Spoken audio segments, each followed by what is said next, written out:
Okay, so this one is going to be, well, this one takes place on the 20th of December 2025. And this one's got quite a few confirmations in it, and I'm going to link in some other stuff that I think will just fit quite well, to be honest. This is what tends to happen, obviously, when I'm putting together dreams, is sometimes I'll be looking around for little bits that may be the perfect time just to link them in, because on their own in isolation, they don't really work, but they work accompanied by other dreams or, messages or something that's happened, really, just to bring it all together. So hopefully that will work. So this dream then, so as I mentioned, 20th of the 12th, 2025, it's now currently February 2026, the last day of February, in fact. And, and my mum's birthday. And we're going to be talking about some of my mum's messages as well.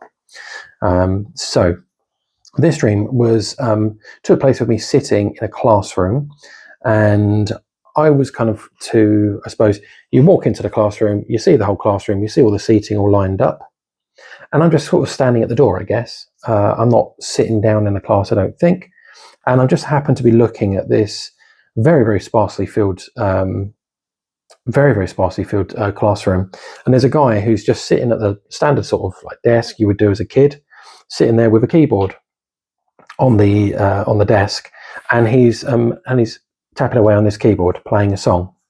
And with this song that he's actually playing, he's trying to pass it off as his own. I don't know whether it's like music class or something like that, but he's trying to pass it off as his own music. But I actually recognized it, and I thought, no, that's not yours at all. But he was kind of saying it was his track. I was like, no, that's not, you didn't make that up. I've definitely heard that before. And I recognise the song as being one of the songs that's in the film Interstellar. Okay, and I think it's the bit, there's the TikTok bit, and then you have like the big waves coming in and stuff like that when they visit a planet. So it may well be that one. But I went on a crazy, I basically listened to all the tracks. I was trying to find out which one was the best fit. But there's actually so many that are very, very close in how they sound. I found it really, really difficult. It will make sense in a moment. Well, after I film this, actually, because of the name of this video is going to be a combination of all of a few of the different songs that matched with this dream. So it kind of makes it a bit of a sentence, which is quite cool, I think. Trying to be inventive. But yeah, so TikTok it reminded me of TikTok, but it's not quite right. But it's the main Interstellar theme sort of song, really, for the movie. I'm not sure actually whether in the dream actually that I called him out on ripping off this track, or whether I just sort of kept quiet. I'm not really sure. But that's pretty much all there was to the dream, and then I just woke up. So if you think about it, all it is I'm standing at the door, I'm hearing a guy who's playing on a keyboard, playing a track that I recognise. He's trying to fake it and say that it's his, and then I wake up. That's pretty much it. Okay, dream over. No, I'm not going to. Obviously, there's a lot more to that then. So I'm going to go through a transparency statement. So this is just obviously to say, is there anything that could have potentially influenced this dream? Yeah, sure, 100%. So me and my wife had actually watched Zombieland 2 the night before this dream, and there was a character in that film called Berkeley, and this is because they're all the people don't go by their real names; they go by the names of where they come from. And he's called Berkeley. He's this kind of hippie character who's got an acoustic guitar, takes it everywhere he goes, and he's always playing it. But because of what's happened with this zombie apocalypse, a lot of the younger people were very, very young when the zombie apocalypse actually happened, so they weren't very educated when it came to music. And so he passes a lot of the songs off as his own. And there's a bit where he's in the car with one of the girls who doesn't even realise. And he's playing all these songs. He's like, yeah, this is mine. Yeah, I made this. Trying to pass it off as his own. And I'm thinking, okay, fair enough. Well, I did watch that film last night, so I've probably just it's just my imagination putting this together. Or is it that film ended up being picked out because this dream was coming? That also happens pretty frequently, actually, as well, as we will see. So what else of it? Yeah. So blah blah blah blah blah. Yeah. So that's more or less it on that part. So what are my initial thoughts? So when I come out of the dream, I wrote down absolutely no initial thoughts. as far as I'm concerned, it's just linked really to the fact that I've watched this film last night, and it's probably the film last night. Okay, so that's that. So I have this dream. I'm assuming this must be on a Friday or a Saturday. I'm not sure, because I wrote here it was Saturday, and so I've woken up from this dream. Okay, so I've woken up from this dream a little bit later than normal, probably around about 8:30 or later, something like that. By 9:30, I put on Spotify. So what I'm doing, you see, is I'm getting up, and then it must be a weekend, Saturday, and then I'm getting my phone and I'm reading through loads of dreams, and I'm transferring them to the dream journal, like literally this, what I've got right here. Okay, so this is what I'm doing at 9:30. So I put on Spotify. Now, the reason I specifically put on Spotify was because I can put that in the background and do stuff. Whereas with YouTube, I haven't got premium. I've just got standard. So when I play YouTube, I've got to make a choice as to, I've got to have that on, and I can't do anything else. Whereas when I was doing my dream journal, I was using Spotify more and putting on a mixture of things, really. So sometimes I might put on some worship music, have that playing in the background while I'm doing all of this and writing down my dreams, to get them ready for filming, of course. Or, and what I decided to do actually was, I actually put in, where is it, reading through my notes, I decided to type in the kind of playlist I wanted. So I didn't have any set playlists, actually, because I don't really use Spotify much at all, but I tend to use YouTube like for everything, really. And I typed in dance music with no vocals. So again, I've mentioned several times, I like dance music. I don't really like other types of music all that much, but specifically dance music with no vocals, so that I'm not distracted. So if I'm reading a book or something like that, to drown out the background noise, I often put in headphones and then put on a lot of sort of Christian music, but it's kind of music that is almost like classical in a way. That sort of stuff that I know isn't going to have any vocals, because the problem with vocals is it really throws you off when you're trying to read, because you're trying to focus on words and you're hearing other words, and I find it really distracting, and I lose myself. Whereas something like that's more like a classical or something like that, or like I said, a dance music that has no vocals in it, then I'm not going to be distracted by anything there. So that's what I went for, dance music with no vocals. And the playlist that came up was actually a pre-programmed one on Spotify. It said Deep House, no vocals. Comes up, I'll start playing it. Okay. So I chose that. Yeah. Oh yeah. Okay. So I'm not distracted, etc., etc., etc. Very early on in putting this Spotify playlist on, that it just obviously randomly puts together, a track comes up which is called Time by an artist called Not Alone. Okay, that comes on.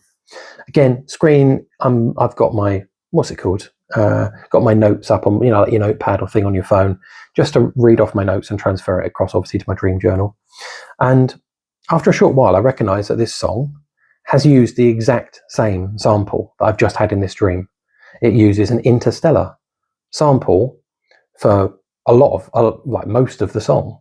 And I'm thinking, hang on a minute, that's exactly the same as what I've just dreamed about. Has come up. Yeah, I was just baffled by it.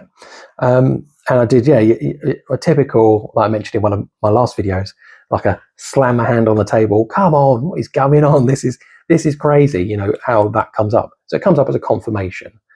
Again, I consider that to be a confirmation. Literally an hour after I wake up, the Interstellar track comes on, and it was an Interstellar track in the actual dream. Okay, so now I'm thinking, okay, well, obviously this has got some sort of meaning, because obviously prior to that, I just thought the influence was obviously the film I'd been watching, but clearly it's more than that. Okay, so that comes on as obviously as a confirmation. So in the same way as yes, this might sound this might sound a bit what's the word?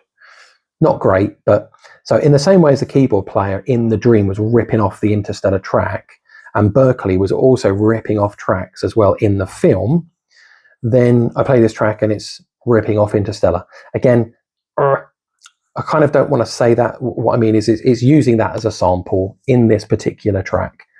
And as I said, I just see this as a confirmation that I've been getting tons and tons and tons from God on the dreams as I've been writing them down, just as I did on the last season where I'd had 90 videos, of course. But I think I've had more confirmations in this season actually than I had the previous one.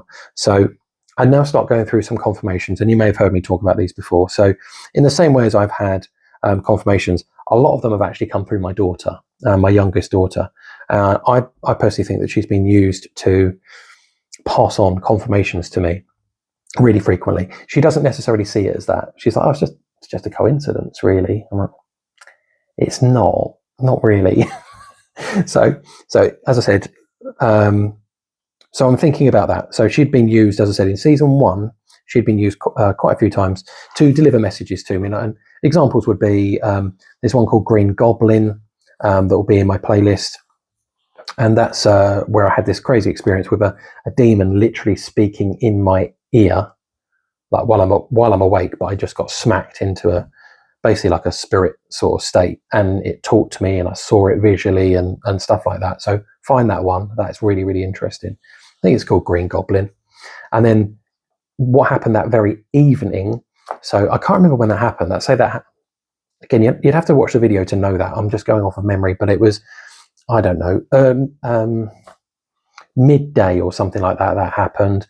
And then when I'm putting her to sleep in the evening, I'm going in to give her a little bit of a kiss on the cheek and stuff like that. And she goes, oh, you're just like that green, you're just like, what did she say? You're just like that Shakespeare guy. And I was like, Shakespeare guy? She said, from Nativity, which is a British film. And she said, you know, when he's a goblin, the Green Goblin. I was like, what? I've literally just had this weird interaction with a demon downstairs a little while ago, and now the same day you're calling me a Green Goblin. Bit strange. And then and there's been others, obviously there's been other ones as well. Or another one where I've another dream where there's somebody that we know that I saw in a dream, and they had this cat-sized dragon that was just kind of crawling over their back and sitting on their lap and then crawling around them and stuff like that. And I don't think they were very aware of it, but it was a dragon.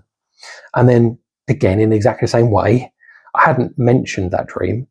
In the same way as the Green Goblin comment, again, same thing happened. So I went to say good night to my daughter in the evening that same day, and again gave her a kiss on the cheek, and then she called me a dragon. I was like, what is going on with these things that are happening? And there's been some other examples as well. There has been some other examples. And then I wrote down here as I'm writing this, how funny, after using these examples of confirmations, and I check in the next dream to put in my dream diary, in my journal, if I'm putting it in date order, is the dragon one I'm just describing. And I'd written it down, and then I'm like, what do I do next? Oh, the one about the dragon. It was just really, really odd that came up in date order. Anyway, further confirmations. So again, just to take you back to the date of when this happened, 20th of the 12th, 2025, this dream. So now we're into January. And as I'm putting my dream journal together, then I've put, in prep for starting the dream journal, I was going through text messages actually to my mum to see if I've missed logging any, because sometimes I'll send my mum a message about, oh, I've had this crazy dream, and then I'll write it and then I'll send it out. And then sometimes I've forgotten to put it in my dream journal. That's really, really rare. Sorry, I say dream journal, write it down in my phone, in my notepad. Okay. So sorry, when I was talking about taking notes and stuff like that, prior to that, I'm talking about it in my phone. Sorry, because this is all recorded on the same day. But now that I'm writing it in my dream journal, I'm starting to look through all my text messages, because most stuff that's like all of these dreams and things like that, I send them to my mum. And then I'll just go back and I'll do like a word search or something sometimes, or I'll just go back to the date of when I'd last logged my dream journal, and then I'll check all the messages that have gone through, and then just one by one, is there anything there that I've said, anything that she sent me, anything I've sent her, and I'll write that down, and I'll put that in my dream journal of, this wasn't a dream, but this crazy thing happened, and I'll write that down in the dream journal because it can be useful, and we're going to do that now. So yeah, I happened to be, while I was visiting my mum on a Sunday, so this is the 4th of January now. So again, this happened, as I said, 20th of December, but now when I'm logging this on the Sunday, the 4th of January, that I'm actually, literally writing out what we're doing now, sorry. That very night, we, when I came home and we were starting to watch a film in the evening, it was a UFO dream. And a UFO film. I just randomly picked it. Just looks sort of interesting. And it's actually a Swedish film, but it was all dubbed. So I kind of thought, well, if it's dubbed, I mean, I don't have to worry about subtitles. I just can't deal with subtitles, to be honest. I just don't have the patience for it. So it's dubbed. So I thought, oh well, yeah, okay, that looks kind of interesting. So I started watching it. So this is Sunday evening, I think it was, and we got about halfway of that film, and then we finished it off on the Monday, because quite often I end up falling asleep during films because we just keep watching films until we fall asleep, more or less. So then on Monday the 5th, towards the end of the film, so again, bearing in mind this is now when I'm writing about this dream, so 5th of January, right towards the end of this particular film that we're watching, there's a scene where this person's in a car, two of the characters actually, and they enter a wormhole. And as they go into this wormhole, the film was about UFOs up to this point. So it's all about UFOs. It's kind of like an underground little organization that they're not funded by anybody, but they're like a club, I suppose. They're investigating UFO sightings and stuff like that. It's just an interest for them. Yeah, and so up to this point, it's all about UFOs. That's it. And it's something to do with like the main character's dad, which is why she wants to become part of the group. I'll see if I can. Have I even written down what it's called? I don't even know what it's called. I'll see if I can find out what it is. But it's such an obscure obscure film. So it's all about UFOs up to this point, and then it developed into I think they put in some frequencies or something strange happens, and it creates a wormhole or something, and they go through this wormhole in the car. They just drive into this wormhole. I think that's how it happens. But the wormhole part was just, again, it was a real rip-off of Interstellar. It really, really was. The part where it rips off the part where, you've got, if you've seen Interstellar, there's Matthew McConaughey, who is in an actual spaceship that's gone into this wormhole, and you hear all this stuff hitting his ship, which in my mind is a little bit confusing. If you've got a wormhole that's sucking stuff in, why is stuff hitting him? Surely it's being sucked to the center. I found that a little bit, I mean, I'm sure there's a reason for it, but I found that a little bit confusing. It's like, surely anything that's gone in has already been sucked to the what's it called, the event horizon, and it's gone, crushed into nothingness, let's say. But there's bits that were sort of hitting his screen and stuff. As I said, I found a little bit odd, but they did exactly the same thing in this film. So there was all this stuff that was hitting the car screen or something like that. And then the music came on, and then it was the Interstellar music track. Exactly the same song. I mean, it was a rip-off version. It sounded pretty much exactly the same, but it was ripped. It was a rip-off. It was almost exactly the same, but they just changed it ever so slightly. And I've put, I've played, okay. So I've played the film score for Interstellar, and think that the one I heard, as there's many tracks that do actually sound slightly different, but there's a very common theme that goes through that film as to the music. But I think I've put here, Day One Interstellar theme, so that's what it would be called, is the best one. I think it's the most likely one that matched what I heard with that guy playing on a keyboard. I said I did have a feeling that there was a TOCK sound as well when that guy was playing the keyboard, that there was like a TOCK or something like that happened before he started playing, which is a bit weird in itself, isn't it? If you've got something on a keyboard, I don't know how they would do the TOCK bit, but I've got a feeling that was in there. So again, I couldn't find a combination really of the tracks that exactly matched, but I felt that Day One interstellar theme in brackets was probably from the film score the closest match. But yeah, as I said, in the dream sound, I think there was a little bit of a clock sounding side, clock ticking tick-tock sound, which is called TikTok. That track's called TikTok. And actually the best fit for it is actually probably Where Are We Going is the name of the title. It has a slow start. It has a really slow start, which is why I didn't mention it, because you have to get about, I've written here, 3 minutes 54 in before it even starts to really sound like the track that I heard. But then it comes together a lot better and is closer to it. But again, if you heard all of these, they all sound very similar. So, but again, it was confirmation after confirmation after confirmation, because again, now we've got one that's a confirmation that's happening now while I'm writing the dream, which is, what is that, 2 weeks later, roughly, that when I actually had the dream, and I had a confirmation when I had the dream as well. So it's just confirmation, confirmation, confirmation. And that sometimes does, well, I say sometimes, it has happened a lot, where I've had a confirmation when I'm now writing it, where I didn't have a confirmation necessarily when I had the dream. But sometimes I get both. So this is one where I got both, and even more than that, really. Tons and tons and tons. I'm just going to mention this because it's going to help us sort of segue into where I want to go next.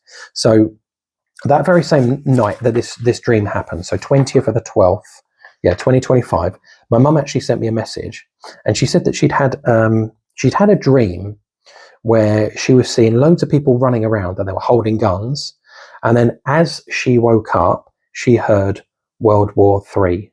Okay, now this is typical of what I would have said is like a Holy Spirit message. Okay, now because I've had that as well, so I've had follow the fish, or which is in one of mine, which I just came out of the dream and it was the message. It was like one of my first sort of Christian dreams, I would have said, and it was follow the fish, which is obviously about just following really the lead of other Christians and just following from that point of view. And then I had another one, which I've mentioned already actually today when filming, which was in the one called Exodus, the future Exodus, where at the end in the dream it said woman, and I was still sort of in a sleep state because it was a black screen, and I saw a thing. It was like I mentioned in the video, but it was like a finger had drawn in the sand, a very, very basic picture, but it was burnt. It was like it was burnt onto my eyes, this image, okay? But it was close-eyed. In the actual image, kind of went like a rainbowy sort of colour, is how I would describe it. A bit like if you watch a TV and it's kind of the image is burnt into your eyes, you know, you close your eyes and you can see the TV with the outline of the TV presenter or something. It was kind of like that, but it had some shimmery colour to it. Anyway, so I was going to take you through some of these bits that my mum had, because she just kept on having this over and over again. We did sort of discuss it quite a bit actually about what are the meanings of these messages.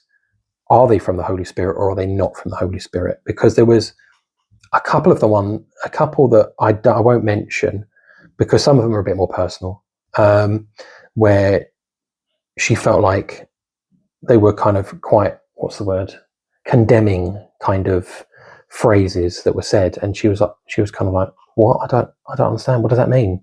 And she was kind of a little bit panicky about it. So I'm not going to go through those ones, but I'm going to go through the ones that I think are going to be relevant for what we're going to do. So I just don't know how we're going to do this. So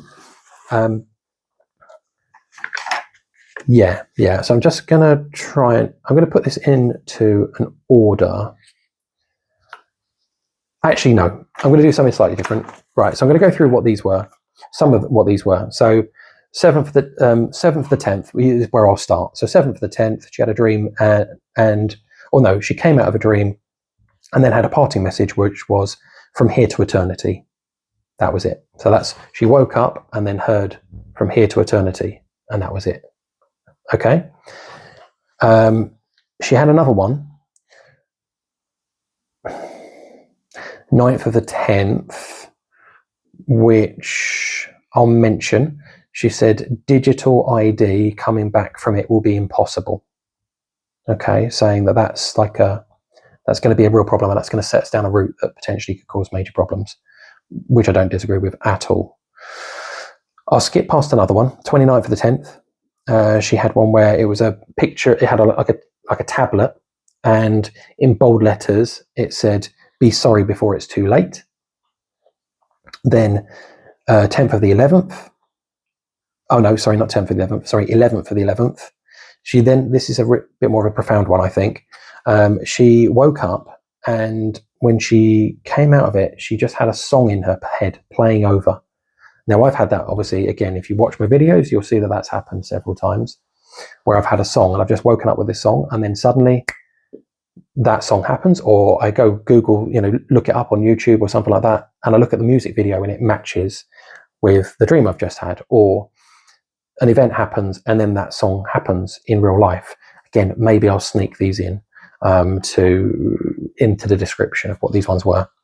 But this particular one was quite concerning, actually. So she woke up, and the song that she had in her mind that was just playing round in her mind was by somebody called Barry McGuire, McGuire, and the song is called Eve of Destruction.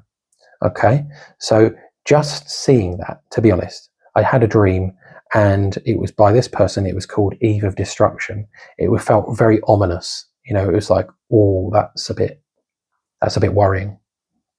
And I actually listened to the track, because I was very much thinking, well, this is a message. So what is it saying in this actual song? So it talks of bodies floating in the River Jordan, and trouble coming from the east. And I was saying, oh, that's a bit of a concerning one. Apparently, this guy wasn't really a Christian songwriter or anything like that, but he did later in life move into writing specifically Christian music. But this wasn't specifically that, but it had loads of Christian aspects. But I think with the dating of it, seem to remember, again, I may well be wrong on this, but I seem to remember it being like, it was around when a war was happening, I think. I don't know whether it was Vietnam or something like that, maybe.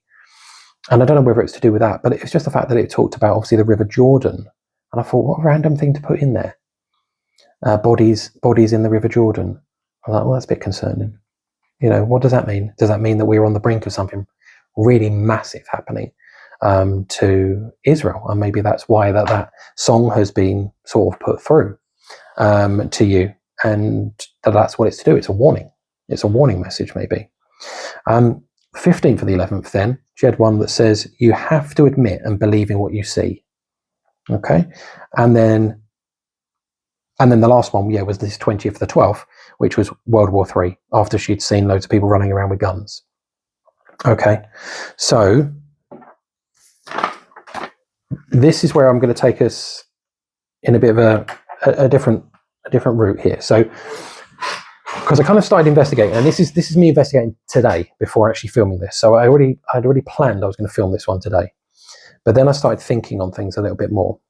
Okay, so I just wanted to add those in, and I'll come back to those. Okay, so Time. Okay, so that track that came up from that other artist, what was it called? Who was he called? Not Alone, wasn't it? Yeah, so artist called Not Alone, dance music track. The actual song is called Time. Now, I sent a message to my mum actually saying, oh, I had a dream, and it had the song Time from Interstellar. And she sent me a message saying, kind of like, there isn't a dream, there isn't a song called Time in Interstellar. You're thinking about the song that's in Inception. It's by the same composer and by the same director of the films. Inception and Interstellar are done by the same director, same composer for the music, Hans Zimmer. Is that it? Yeah, Hans Zimmer, and who was my absolute favourite. And she said, no, that's the track from Inception. And I was like, yeah, I know that. I know that the song I heard was not the Inception track. It was the Interstellar track, 100%.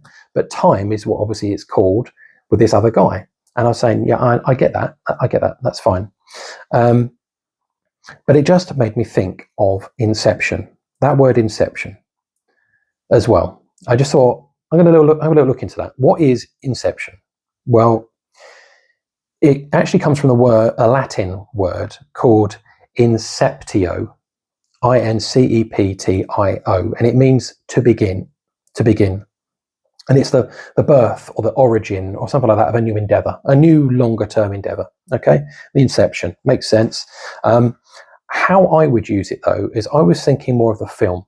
I was thinking maybe this is directing me towards, and it might not be. It might just be the confirmation of the dream, and that's it. But I feel that there's maybe a deeper message to this, because there's often multiple layers to dreams, multiple layers to teaching in the Bible, and it's incumbent on us to sort of dig deeper.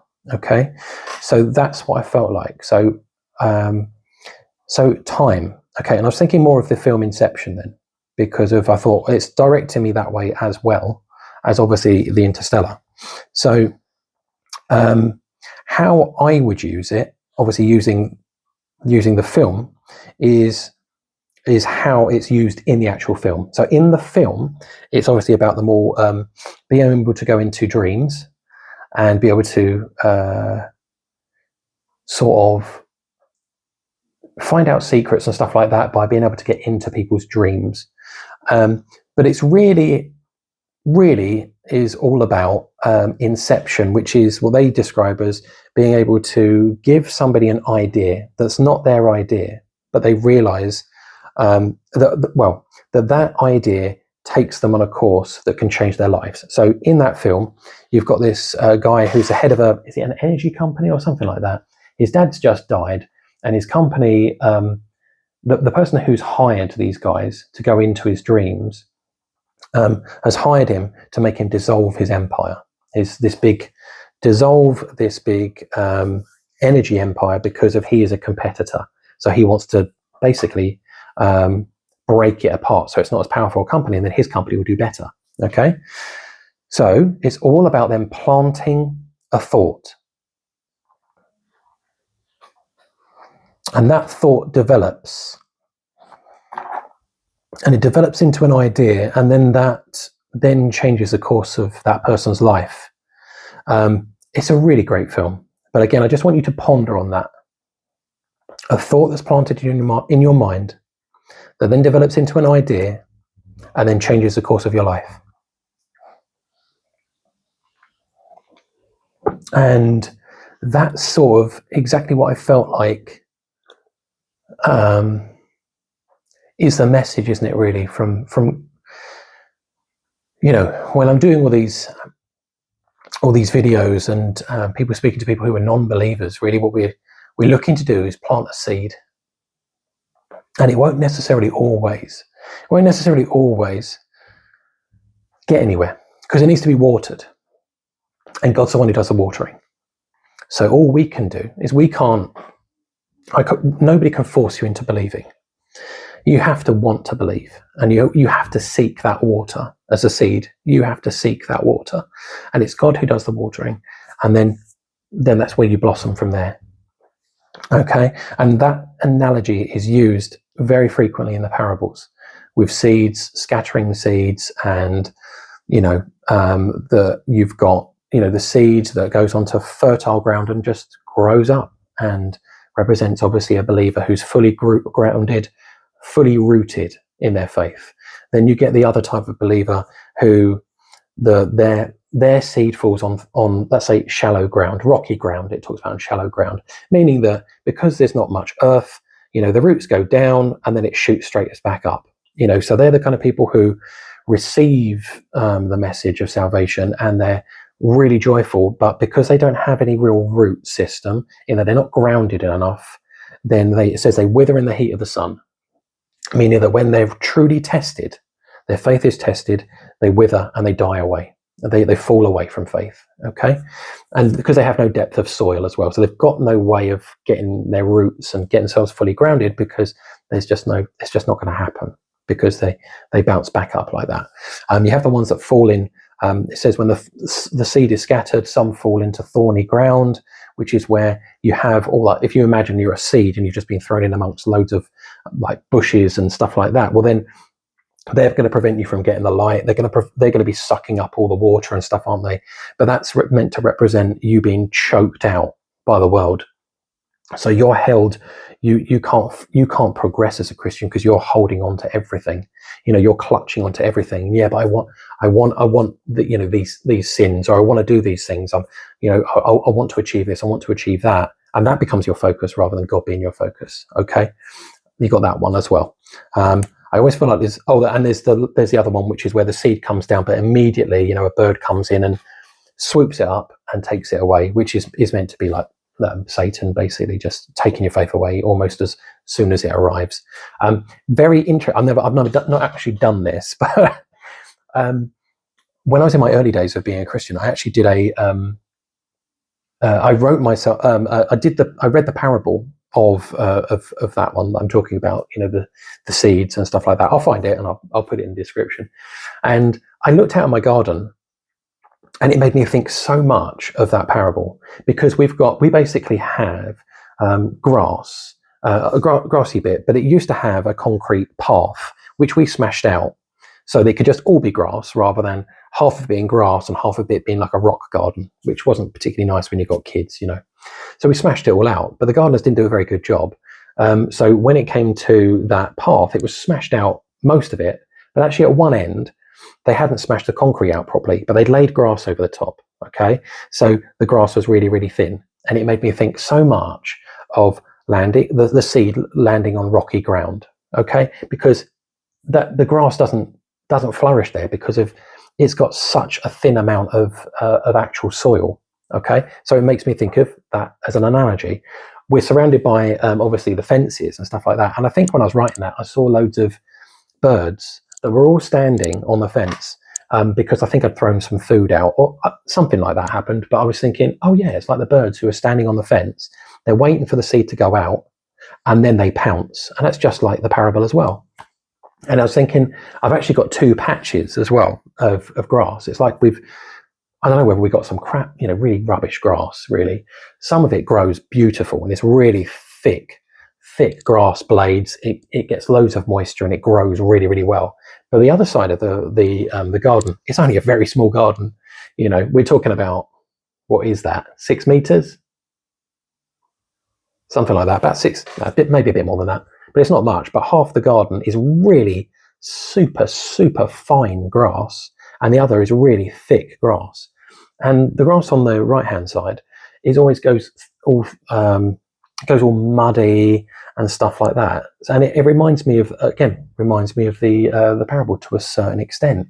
You've got grass that is in really obviously sucking up all the all the water and stuff and growing lovely. It's got a good root system, but you've got this other grass over there that's not got really a very good root system.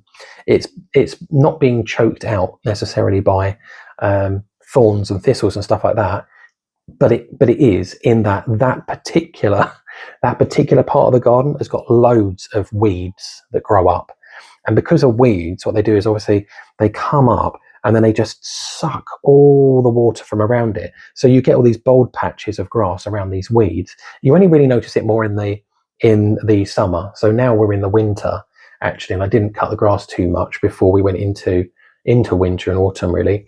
The grass on the right-hand side actually looks pretty good, but normally it'd be like muddy and terrible with weeds.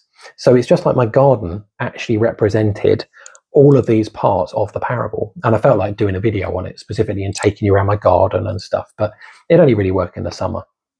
But what I'm really saying, I suppose, is all about this, in that we as people, who you meet on the street, relatives, family members, friends, who try and plant that seed with you, if you're a non-believer, we know that we can't necessarily get you across the finish line. It's, God is the only one who can really do that work.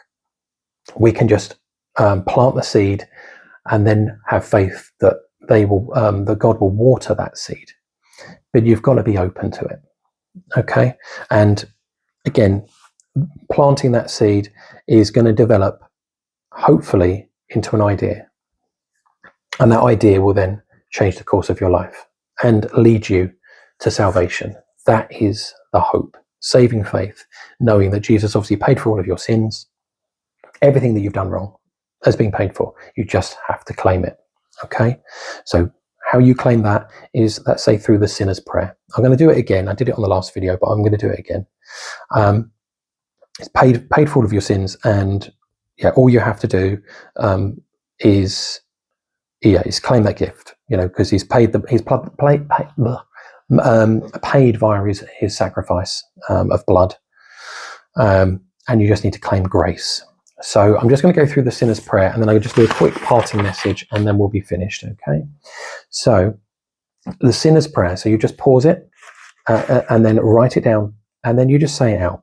And this is really just to give God permission to come into your life and start making changes, and really starting to sort out things that are really just not working for you, things that you are struggling with.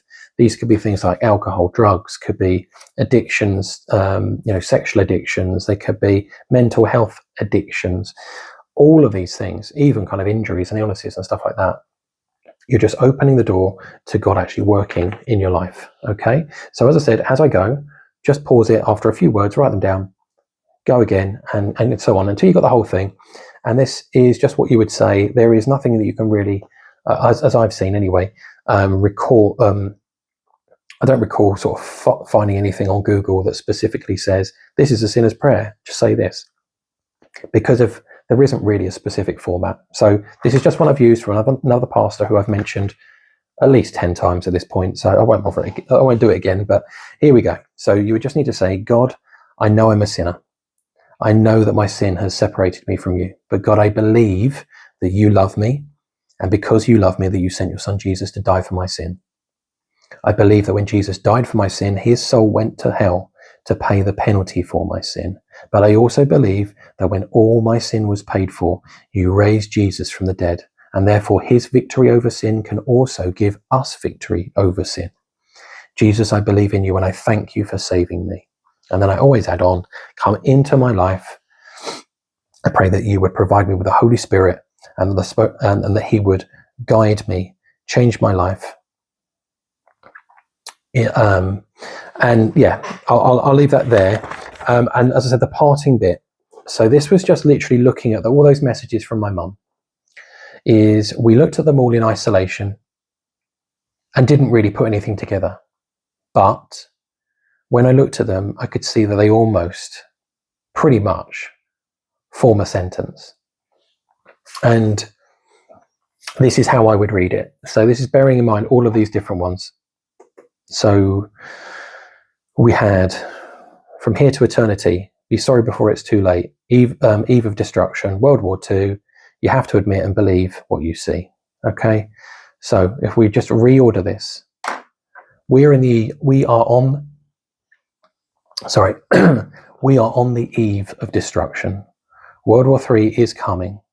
You have to admit and believe in what you see.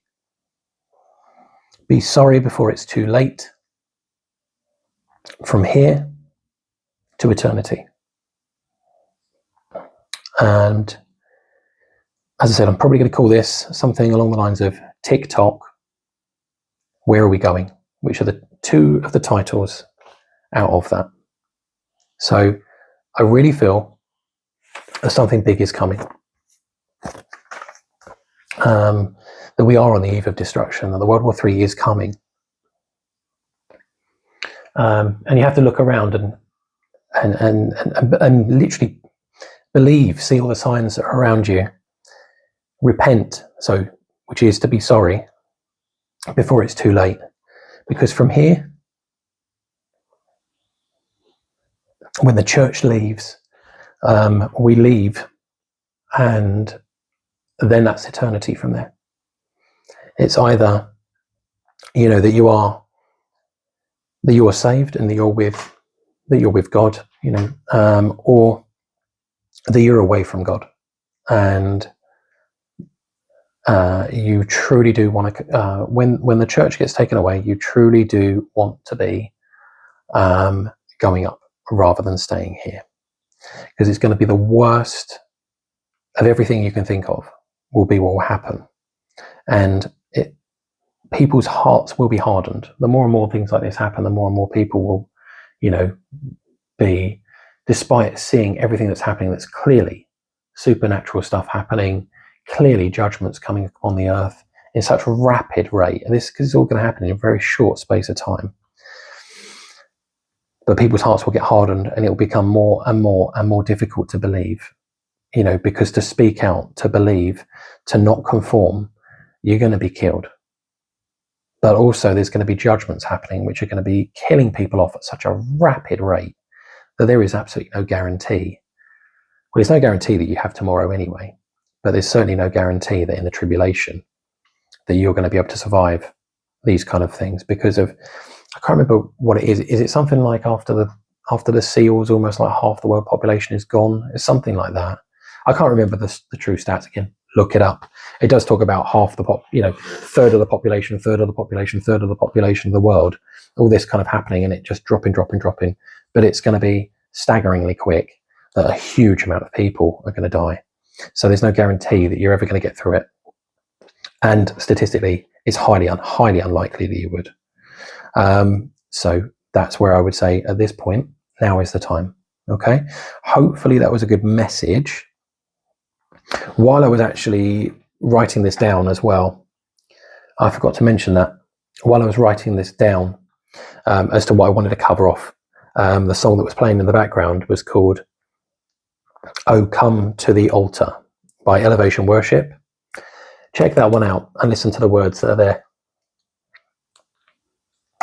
And that's, to listen to that as well is the message of what I'm saying really here.